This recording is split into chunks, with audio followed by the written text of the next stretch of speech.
ACOGs. When you hear of it, what do you think about? Do you think about the Jaeger and Bandit ACOG removals back in year 2? Or how about at the start of year 4 when Ash lost her ACOG, and then even more recently with Maestro losing his ACOG? Regardless, the topic of ACOGs is a mixed one, but with most of the low ranks to even some of the high ranks believing it's a must pick in every situation, whereas some pros believe that it can build bad habits just like tunnel vision and they aren't necessary. So, over the past week, I've done 5 games, 5 with ACOGs only, and 5 without ACOGs only, and I've written down all results and I'll show you in today's video. And hopefully, by the end of this video, I can be showing you what has personally helped me and what statistically is better for me. But before I explain the rules and results from this experiment, make sure to leave a like and subscribe to the channel if you are new. 56% of you guys that have watched my videos over in the past month are not subscribed to my channel. If you are enjoying the content which I am making on this channel, make sure to subscribe. I mean, come on, it's free. Why wouldn't you? I also want to quickly mention that all results were done live on stream, so if you ever want to check me out while I'm live, interact with me while I'm live and get to know me on a more personal level, then I do stream Tuesdays, Thursdays and Sundays on Twitch. The link to that will be down below. Alright guys, so before we get into the actual test and results, we need to go over some rules. So first off, as self-explanatory, the ACOG stats is only ACOG if I have any attachments which aren't ACOG, so if I get any kills, assists, or I die, if I'm using an operator which hasn't got an ACOG attached, I can't count any stats for that round. So if I got an ace, I can't count that. If I got a few assists, or even if I die, I cannot count them into the results because that would technically be cheating. However, due to the amount of ACOGs on the defense side being limited, I've allowed myself to have 2 extra operators just so it balances out the amount of operators on the defense side, and it just means we have a wider range of results overall. Alright guys, so on your screen right now you've got a small graphic which I made right after I finished all the results to show you everything that's happened in the past 5 games for both sides. So let's start with the ACOG side. The operators I chose was Zofia. I chose Vigil, but however I used Vigil's Bosch G ACOG. I then also played Sledge, Rook, Jackal, Doc, Buck, and Ash. And I also before starting the matches, I also recorded my MMR at the beginning, and then I had a end MMR.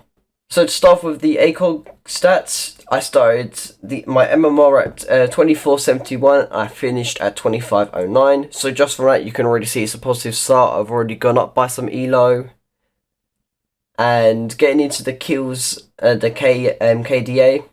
Now getting into the KDA, I got 23 kills, 0 assists and 21 deaths across all 5 games, in which if we work that out, that's about 4.6 kills per game and 4.2 deaths per game. Overall my KD was about 1.1, as you can see in the bottom right hand corner to the stats, and then we've also got my win-loss being 3-2, which also counts as a 60% win rate. Alright, so what can we genuinely get from those stats? We can see that I obviously played a bit safer, knowing that I got more kills than deaths. I also seemed to do a lot better, whether that was down to my performance or down to an overall team performance, which Siege should be about. We still won more games than we lost games regardless of that. And for me, what I felt like when I was playing the ACOG, I felt sometimes my aim was a bit lackluster, a bit sort of, it wasn't the best, but it's definitely, I struggled with some games, especially with Buck's AR, because of the recoil, and with the ACOG it is like tuned up to the max with the ACOG.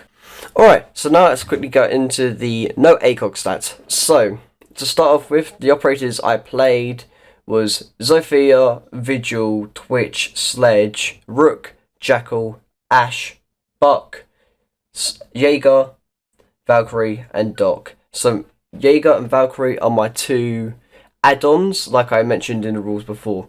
I also want to quickly mention that I've got Ash in the ACOG stats, just because I want to show a comparison. I used her G36C with the ACOG, and then for the no ACOG I used her R4C to show the difference in the stats.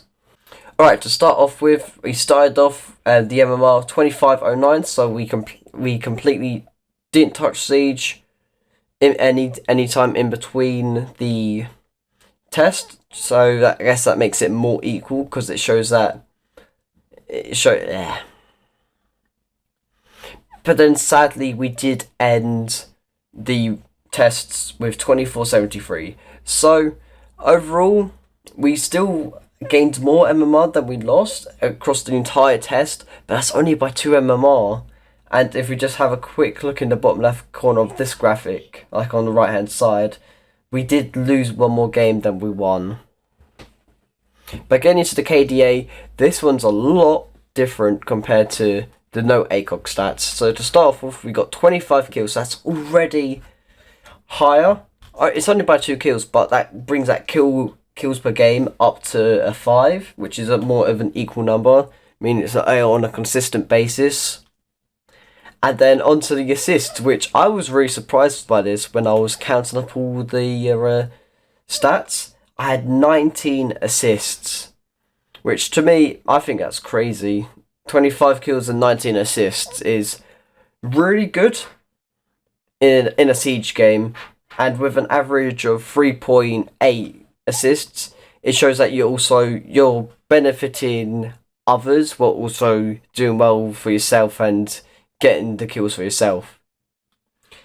But sadly, to end on a sour note with these stats, we've got 32 deaths, so I died 11 more times compared to before's, and that's brought my deaths per game up to a 6.4. So overall, my KD for this side was 0.8. But however, I've made a KDA stat, so that's 44 to 32, and that's a 1.4 KDA. So overall, that's positive. You wouldn't really count a KDA in a game like Siege because it more counts your kills to deaths, unlike in something like League of Legends or I believe Dota. But when I was using the no ACOG, I honestly felt like I was a lot more in control. I felt I could aim a lot better. I felt flicking was a lot easier for me personally. I don't know whether it's because I don't know that's whether because I don't have to move around as much, and my aim is as shaky because I haven't got that magnified recoil as you would do with the ACOG. But I honestly felt like I could play a lot more aggressive. I could play a lot faster paced, which I like to because I like to play more of an entry frag role. But also from the stats, you can also see that sometimes being more aggressive didn't work out, as it did lead to me dying more times than I did get kills. Alright, so overall, what can we get from those stats? What can we conclude from this? Well, it's safe to say, from the ACOG side, I played a lot more safer, and I played a lot more of a slower game, as I kept a positive KD, and I didn't really rush into any gunfights. And I also went with a positive KD of 60%. Whereas with an ACOG, I played a lot more aggressively by getting more kills, assists, and unfortunately deaths, which ended up with a negative KD and a win rate of 40%, which is also negative. So, the question that's been at the start of the video, what's better? Is it an ACOG, or is it just a standard one sight, so your casual red dot, hollow, or reflex? Well, for me, I feel this point is very situational, because I feel this is all down to your playstyle, and whatever your playstyle is, one may suit the other.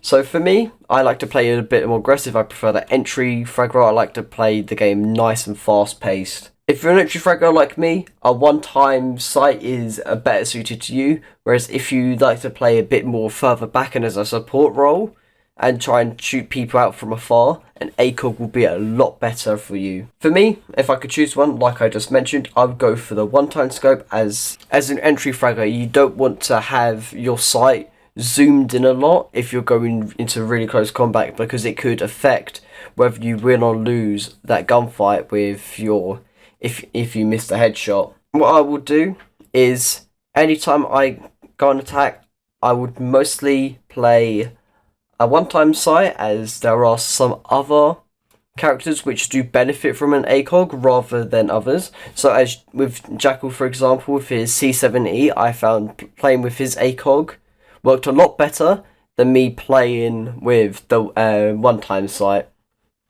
Whereas other operators like Ash, Zofia and Sledge, I felt like I was a lot more effective when I was using the one-time scope instead of the ACOG. And then for defense, I will always be choosing ACOG if I get the chance. So if I play a Rook, if I play a Doc, not a Vigil though, because it's Vigil, we don't really need the Bosch G ACOG to carry me every game. Playing ACOG on defense I feel is a lot more beneficial than playing on attack, because your point of defense is to stay back and let them come to you. So being able to have an ACOG like on your gun to sort of like get them from a bit further out when they're trying to push forward can seriously benefit you and could be the reason whether you win or lose a game. Alright, so what does this conclude for me? Well, if you want to play more aggressive, use the one times, and if you want to play a bit more laid back and as a support, play an ACOG. For me, I'm going to be using ACOG on mostly defenders, as you're more laid back, you don't need to play as aggressive. And then for attack, I'll mostly be using one-time scopes, unless with Jackal, an ACOG is probably preferred, but that is, again, just my opinion. And that's it for today's video. What did you think of this experiment? And if you have any questions, or if this video has changed your view on, say, ACOGs or one-time sight, please let me know in the comments on what you'll be rather choosing. I'm curious to see how you play Siege, and we can all sort of learn to see what's best for each other as a community. But with that said, thank you all for watching this video. Remember to like and subscribe if you enjoyed, and that's it from me, and I hope you enjoyed the rest of your day. Peace out.